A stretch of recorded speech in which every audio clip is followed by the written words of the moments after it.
Հայկական կողմը հարցաքննել եւ մեղադրանքի առաջադրել Գյումրիի սպանդի գործով որպես մեղադրյալ ներգրաված Պերմյակովի նկատմամբ նա պետք է պատասխանատվության ենթարկվի Ավետիսյանների ընտանիքի 7 անդամի կյանքից զրկելու համար։ Քննչական կոմիտեի հաղորդմամբ նախորդին Աղվան Հովսեփյանն ու Ալեքսանդր Բաստրիկինը համաձայնագիր են ստորագրել, ըստ որի քրեական գործի համատեղ քննությունն իրականացնելու է Հայաստանի եւ Ռուսաստանի իրավապահների ու քրեագետների 10 անձից բաղկացած շտաբը։ Այս ամենը միևնույն է, որևէ կերպ չի սփոփում ընտանեկան գերեզմանոցում 6 շիրիմների կողքին փոքրիկ Սերյոժային հողին հանձնած Ավետիսյանների ու ամբողջ Հայաստանի կսկիծը։ Ինչու տեղի ունեցավ հանցագործությունը եւ իրավական ինչ ընթացակարգով է իրականացվելու արդարադատությունը հարցերի շուրջ ազգային ժողովում 5 շաբթի տեղի կունենան հետադարձողջանական լսումները։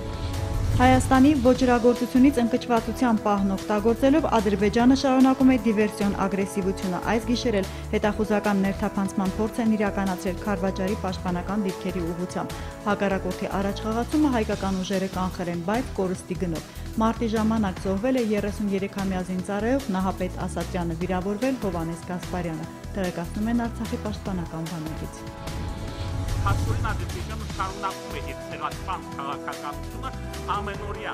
Ղարաբաղյան ճակատում։ Իրենք չեն վերջացրել իրենց ծրագիրը Բաքվի ջարդերով։ Քանի դեռ միջազգային հանրությունը չի ճանաչելու դատապարտել, գոնե իրական ճշմարտությունը չի իմացել 25 տարի առաջ Բաքվում հայերի ջարդի մասին, ադրբեջանցիները հոխորտ տալու են նորանոր գրողներ ձեռնարկեն, ասում է Գրիգորի Այվազյանը։ Արյունոտ ձեռքերով հարևանին ծնկի բերելու համար Ադրբեջանը հայերի ասամբլեայի նախագահն առաջարկում է պատերազմական հանցագործների նախ փողերին, գրպանին կպչել, աշխարհի ճնշման տակ Բաքվից փոխհատուցում պահանջել Ադրբեջանից բռնի տեղահանված բոլոր հայերի կրած կորստի վնասի համար, ապա պատժի առավելագույն չափով դատապարտել Սև հունվարի կազմակերպիչներին։ Այդ ժամանակ գուցե սահմանից այն կողմ այսքան ագրեսիվ չլինեն։ Գյուղատնտեսական տարին կարծես շտապում է։ Վարչապետի գլխավորությամբ կառավարությունը խորհրդակցություն է անցկացրել քննարկել հողագործության ու անասնաբուծությանը վերաբերող հարցեր։ Արտատերերի ընտրվող սերմացուի, էժան պարարտանյութի եւ դիզվառելիքի շնորհիվ կարողացել են երկրի հացահատիկային ապահովվածությունը 2010 թվականի 36%-ից անցած տարի հասցնել 51%-ի, 15000 հեկտարով ավելացնել մշակվող հողատարածքները, զեկուցել է նախարար Կարապետյանը։ Տեղեկացրել, որպեսզի ոռոգման սեզոնն առանց խնդիրների դիմավորեն, ստուգում են պոմպերը, ֆերմերների գործը հեշտացնելու նպատակով էլ յուղ կոոպերատիվների ծրագիրը կընդլայնվի մինչև 100 համայն կենդանիների մորթի համար 5 նոր սպանդանոց կբացվի։ Գառանախապատրաստական աշխատանքները ինձ համար շատ կարևոր է եւ գյուղատնտեսությունը որպես մեկ զարգացում։ Մեղրիի մաքսակետում անցած տարվա այս օրերին բացահայտված մոտ 1 տոննա հերոինի գործով Սյունիքի դատարանը 17 տարվա ազատազրկման է դատապարտել բեռնատարի բարոց ազգության վրացի Ավթանդիլ Մարտեաշվիլիին եւ 19 տարվա պատիժ սահմանել մյուս մեղադրյալ Օսման Ուղուրլունի նկատմամբ։ Ըստ դատարանում հնչեցված ճառի, հենց վերջինս էր Թուրքիայի քաղաքացիներ Մուստաֆա եւ Իսմայել Նարգեզի եղբայրների հետ պայմանավորվել Իրանից թմրանյութ գնելու եւ այն Ուկրաինայի տարածքով Եվրոպա հասցնելու վերաբերյալ։ Մարտեաշվիլիի պաշտպանը վարորդի պատիժը խիստ է որակել, սկզբում վիճարկել 927 կիլոգրամ թմրազանգվածի 850 կիլոգրամ դառնալը, ապա զարմացել է, թե այդ ինչպես տեխնիկապես ավելի հագեցած իրանական մաքսակետում չէին կարողացել հայտնաբերել հերոինի թաքստոցը, իսկ հայկական կողմում արագ գտել էին։ Ինքն էլ հետո պատասխանել է իր իսկ հարցին բարձրաձայնելով, որ շահագրգիռ կողմը Իրանի ու Թուրքիայի իշխանություններն են, քանի որ գումարներն օգտագործում են ահաբեկչական ծրագրեր իրականացնելիս։ Իդեպ առգրաված հերոինը ոչնչացրել են, հայտարարվել է դատական նիստին։ Ոչ տեղապատվելի տեղադրումը մեկ դեպքը 700,000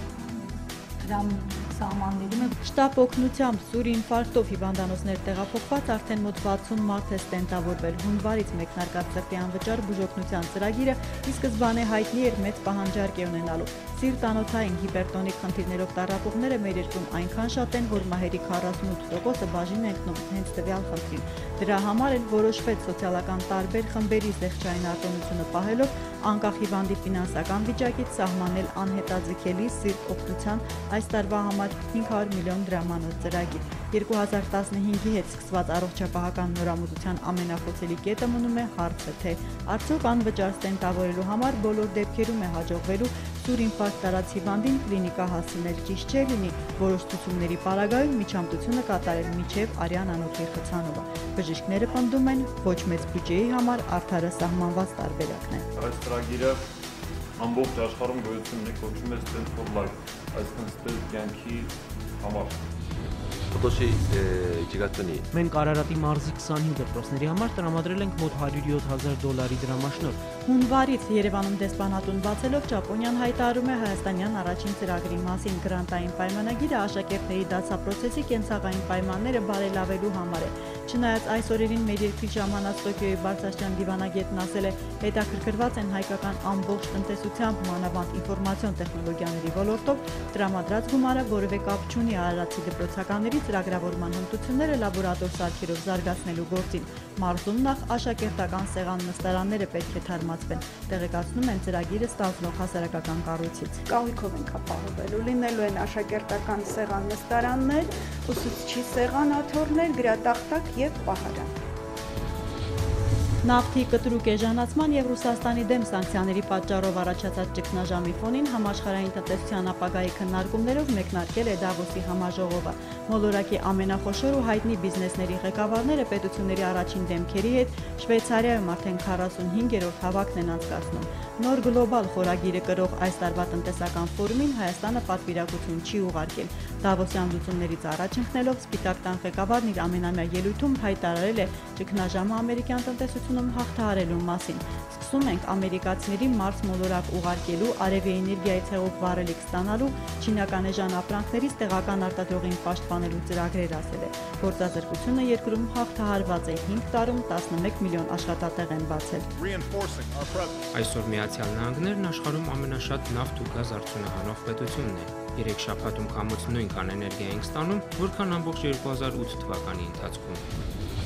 Ձմեռը նոր է կիսվում, մինչդեռ Երևանի փողոցներում արդեն սկսել են վաճառել դաշտերից հավաքած դեղին Ղարաբաղի ծնծաղիկ։ Եղանակը նորմայից տաք է, անհանգստացած են գյուղատնտեսները։ Դեկտեմբերի պես հունվարն էլ տեղումների քանակով աչքի չընկավ։ Ըստ օդերևութաբանների կանխատեսման ամպոտ արևը շարունակվելու է առնվազն մինչև շաբաթվա վերջ։ Շաբաթ-կիրակի նոր թույլ տեղումներ են սպասվում, այն էլ միայն երկրի արևելյան ու հարավային բնակավայրերում, Լոռի Տավուշում եւ Սյունիք Արցախում։ Այս օրերին 2-ից 3 աստիճանով տաքացող օդի ջերմաստիճանը հունվարի 24-ից տեղումային գոտիներում կնվազի 6-ից 8 աստիճանով։ Նախորդի նման սպասվող թույլ ձյուններ ոչ Արարատյան դաշտ, ոչ էլ մայրաքաղաք Երևան չի հասնի։